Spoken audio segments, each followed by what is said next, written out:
বিসমিল্লাহির রহমানির রহিম। আলহামদুলিল্লাহ ওয়াসসালাতু ওয়াসসালামু আলা রাসূলিল্লাহ। সম্মানিত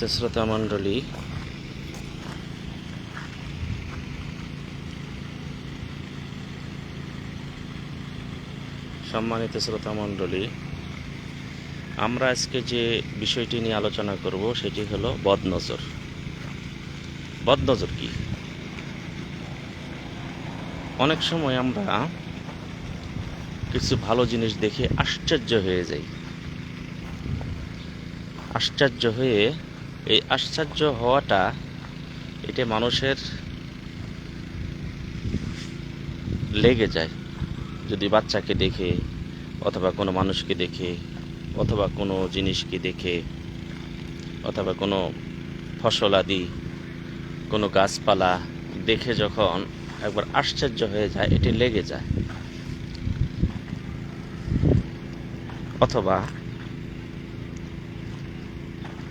বাচ্চা দেখে বললেন, আরে কত বড় হয়েছে, আরে বাচ্চাটা কত সুন্দর। অথবা ফসল দেখে বলল, আরে ধান অনেক সুন্দর হয়েছে, তো আরে কাঁঠাল, এত কাঁঠাল ধরেছে, এত মূলা ক্ষেত করেছে, অল্প দিনেতে বড় বড় মূলা হয়েছে। এরকম কিছু।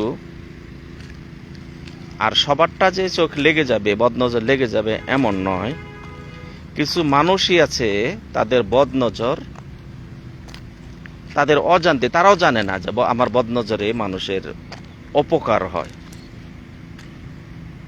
তো এই বদনজর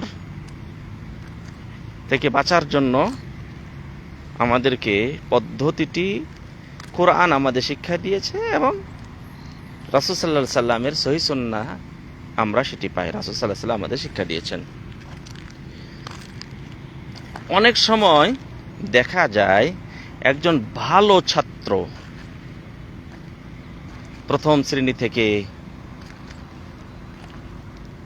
একবারে শেষ পর্যন্ত ফার্স্ট বয়, কিন্তু তার চাকরি হচ্ছে না।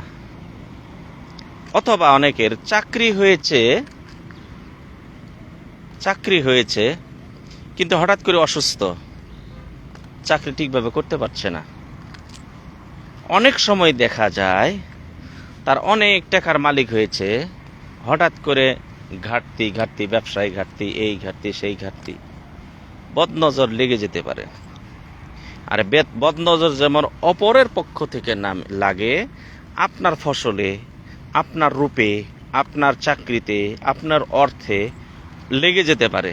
আয়নার সামনে দাঁড়িয়ে বললে, আরে আমি কত সুন্দর, বাস লেগে যেতে পারে। এই জন্য আমাদের সাবধানতা অবলম্বন করতে হবে। অনেক সময় দেখা যায় অনেকের চাকরি হয়েছে, ভালো চাকরি, কোম্পানিও ভালো, হঠাৎ করে 2-1 মাস চলে গেল, হঠাৎ করে চাকরি শেষ। বদনজর লেগে যেতে পারে, হয়তো লেগেছে বদনজর। তো এখান থেকে আমাদের বাঁচার উপায়টা কি? সন্তান অনেক সময় অনেক সুন্দর নাদুস নদুস বাচ্চা, হঠাৎ করে কি অসুখ হলো, আপনার ডাক্তার রোগ ধরতে পারছে না, চিকিৎসা করছেন, এদিক করছেন, সেদিক করছেন, উন্নতি নয় অবনতি। এই বদনজর লেগেছে। হয়তো এমন হয়তো মার বদনজর লেগেছে, একদিন হঠাৎ করে, আরে আমার ছেলে তো অনেক বড় হয়ে গেছে, আরে ওই সন্তান, ওদের সন্তান কি এগুলি, আমার সন্তান যে সুন্দর, আর ওরা কি খাওয়ায়, আমি যা খাওয়াই আমি ছেলেদেরকে, আমার সন্তানকে যত সুন্দর করে নাদুস নদুস বানিয়েছি। আপনার বদনজরও আপনার সন্তানকে লেগে যেতে পারে, অথবা বদনজর নিজেকেও লেগে যেতে পারে। এই জন্য আল্লাহ তাআলা কোরআনে বলছে, তুমি যখন কিছু করবে বা করতে যাচ্ছ, ভালো কিছু দেখছো, তখন বলবে মাশাআল্লাহ। তোমার বাগানে যখন গেলে তুমি মাশাআল্লাহ বলবে। কাউকে দেখে যদি, আরে মাশাআল্লাহ, আপনার সন্তানটা তো সুন্দর, মাশাআল্লাহ আপনি তো ভালো চাকরি পেয়েছেন, এটা বলতে হবে। কাউকে দেখে আপনার এই কথাটা বলতে হবে, মাশাআল্লাহ আপনার সন্তানটা তো অনেক সুন্দর, মাশাআল্লাহ আপনি ভালো চাকরি পেয়েছেন, মাশাআল্লাহ আপনার রেজাল্ট তো ভালো, মাশাআল্লাহ আপনার ফসল তো সুন্দর হয়েছে, মাশাআল্লাহ আপনার কাঁঠাল গাছ এত সুন্দর কাঁঠাল ধরেছে, মাশাআল্লাহ। আরে আপনার গাভীটা মাশাআল্লাহ অনেক দুধ দেয়, মাশাআল্লাহ আপনার ভালোই বরকত হয়েছে। এইভাবে আমাদের কি করতে, মাশাআল্লাহ বলতে হবে। এখন বাঁচার উপায় কি? অনেকেই মাশাআল্লাহ বলে না, বাঁচার উপায় কি? বাঁচার উপায় হলো সন্তানদেরকে রাসূলুল্লাহ সাল্লাল্লাহু আলাইহি ওয়াসাল্লাম সকাল সন্ধ্যা ঝাড়ফুঁক করতে বলেছেন এবং তিনিও ঝাড়ফুঁক করেছেন। যে দোয়াগুলি বর্ণিত হয়েছে সেই দোয়াগুলি আপনি কি করবেন? পরে ফু দিবেন। বিশেষ করে বিসমিল্লাহিল্লাযী লা ইয়াদুররু মা ইসমিহি শাইউন ফিল আরদি ওয়ালা ফিস সামাই ওয়া হুয়াস সামিউল আলিম, এগুলি বলবেন। তারপরে আউযু বিকালিমাতিল্লাহি তাম্মাতি মিন শাররি মা খালাক, এগুলি বলবেন। সূরা নাস, ফালাক পড়বেন, পরে ফু দিবেন সকাল সন্ধ্যায়। আপনি বলবেন যে আমার সন্তান প্রতিদিন সম্ভব না কেন, আমরা 2 মিনিট সময় লাগবে, 1 মিনিট সময় লাগবে।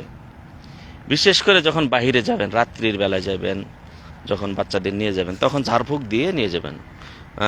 যেগুলি বললাম, তার আয়াতুল কুরসি পাঠ করতে পারেন, সূরা ফাতিহা পাঠ করতে পারেন, পড়ে ফু দিয়ে তারপরে যাবেন।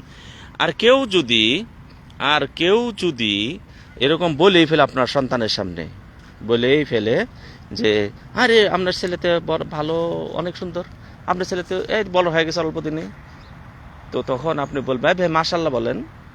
তখন বাধ্য হয়ে সে মাশাআল্লাহ বলবে, কি করবে? মাশাআল্লাহ বলবে। কিন্তু তার আগে আপনার উচিত হলো, আপনার সন্তান যখন ছোট, তখন এই সন্তানকে আপনি সকালবেলা সন্ধ্যায় ঝাড়ফুঁক করবেন। সকাল সন্ধ্যায় কি করবেন? ঝাড়ফুঁক করবেন। এটা হলো আমাদের করণীয়। এবং আপনি যখন আমাদের বাগানে যাইবেন, বাগানে গেলে তখন আপনি কি করবেন? ঝাড়ফুঁকগুলি করবেন। মানে ঝাড়ফুঁক না, বাগানে গেলে আপনি মাশাআল্লাহ বলবেন। কি বলবেন? মাশাআল্লাহ, এবারের ফসল ভালোই হয়েছে। কেননা আল্লাহ তাআলা কি বলছেন, যখন ওই সূরা কাহফে আল্লাহ তাআলা বর্ণনা করেছেন, বলল যে আমার তো সুন্দর বাগান আছে, আমার এই আছে সেই আছে, আর তোমার তো এরকম নাই, তো এগুলিতে আমার হয়েছে, এই হয়েছে সেটা। আল্লাহ তাআলা বললে তার সাথী বললেন, তুমি মাশাআল্লাহ কেন বললেন না? তুমি কেন মাশাআল্লাহ বললেন না? দেখেন মাশাআল্লাহ, বিড়ালটা খুব দরদারি করছে বিড়ালটা। তো আল্লাহ তাআলা বললেন, আল্লাহ তাআলা তাকে সেখানে ব্যক্ত করলেন যে তার সাথী তাকে বলল, তুমি মাশাআল্লাহ বললেন না কেন? বলছে না, মাশাআল্লাহ কেন বলবো? অনেকে আছে না যে আল্লাহ মানে আমি পেয়েছি, আমার জ্ঞান আছে, আমার মেধা আছে, আমার শক্তি আছে, আমি পেয়েছি, আল্লাহ দিয়েছে, এটা কি অস্বীকার বা এরকম বলে থাকে।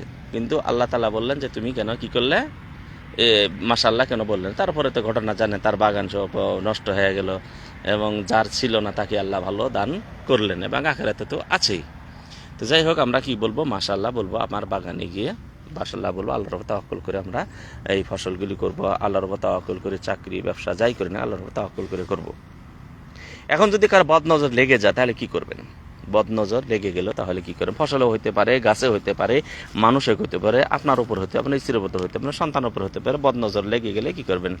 আপনি যদি জানেন বদনজর ওই মহিলার বদনজর লেগেছে, তাহলে তার কুলি করে একটা পানি নেবেন, যদি সম্ভব না হয়, তার শরীর ধোয়া যে কোনো একটা পানি নেবেন। তাও যদি সম্ভব না হয়, তাহলে তার একটু ব্যবহৃত যে কোনো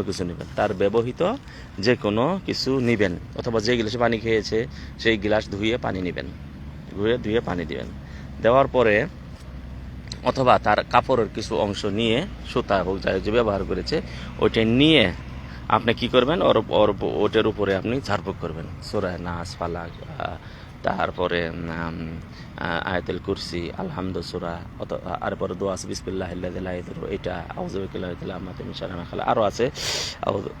এগুলি দোয়া পড়ে আপনি কি করবেন? পানিতে পরে এক বালতিতে বা একটা গামলাতে নেবেন। একটা বালতি অথবা গামলাতে নেওয়ার পরে যেই রোগী রয়েছে, ওই রোগীর অজান্তে পিছন থেকে এসে এমন করে আচানক হঠাৎ করে তার উপর পানি ঢেলে দিবেন। ঢেলে দিলে সে ঘাবড়ে যাবে।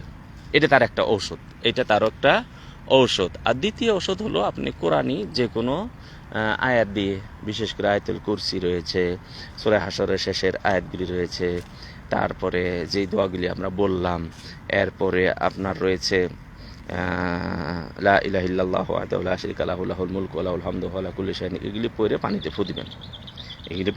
ফু দিবেন এবং তাকেও ফু দিবেন এবং পানিতে ফু দিবেন। তাকে ফু দিবেন আর পানিতে ফু দিয়ে কি করবেন? পানিতে ফু দিয়ে কী করবেন, তাকে পানিটা খাওয়াই দেবেন আস্তে আস্তে আস্তে, 1 দিন 2 দিন। আর পানি 1 লিটার পানিতে রেখেছেন, পানি কমে যাচ্ছে, আবার পানি দেন, আবার পানি দেন, দিয়ে যাতে করে প্রত্যাহ সকাল সন্ধ্যা অথবা যখন খাবে এটি খাওয়াই দেবে। আর যখন গোসল করবে, গোসলের সময় আপনি এখান থেকে একটু পানি দিয়েও, পানির ভিতরে যে পানি দিয়ে গোসল, বালতিতে একটু পানি দিয়ে তারপর পানি দিয়ে গোসল করাই দেবেন। এরপর আপনি কি করবেন, বড়ই পাতা গরম করে, একটু লবণ দিয়ে, বড়ই পাতা গরম করে একটু লবণ দিয়ে তার ভিতরে এই পানি ঠান্ডা করে এটাতে গোসল করা দেবেন, এটা দিয়ে গোসল করা দেবেন। যদি পারেন 7 দিন, এটা সবচেয়ে উত্তম। হয়তো প্রথম দিনে আপনার মানে উপকার হয়, উপশম হইল, কিন্তু আপনি 7 দিন করবেন। পানি খাওয়ানোটা, পানি দিয়ে গোসল করানোটা, ঝাড়ফুঁক করাটা, গোসল করানোটা 7 দিন করবেন, সবচেয়ে উত্তম। তো যাই হোক, আমরা যেন এই বদনজর থেকে প্রাথমিক আমরা যেন বাঁচতে পারি। আর যদি লেগেই যায় তাহলে আমরা এই পদক্ষেপগুলি গ্রহণ করবো। আল্লাহর কাছে দোয়া করি, আল্লাহ রাব্বুল আলামিন আমাদের সবাইকে হেফাজত করুন। আসসালামু আলাইকুম রহমতুল্লাহি ওয়া বারাকাতুহু।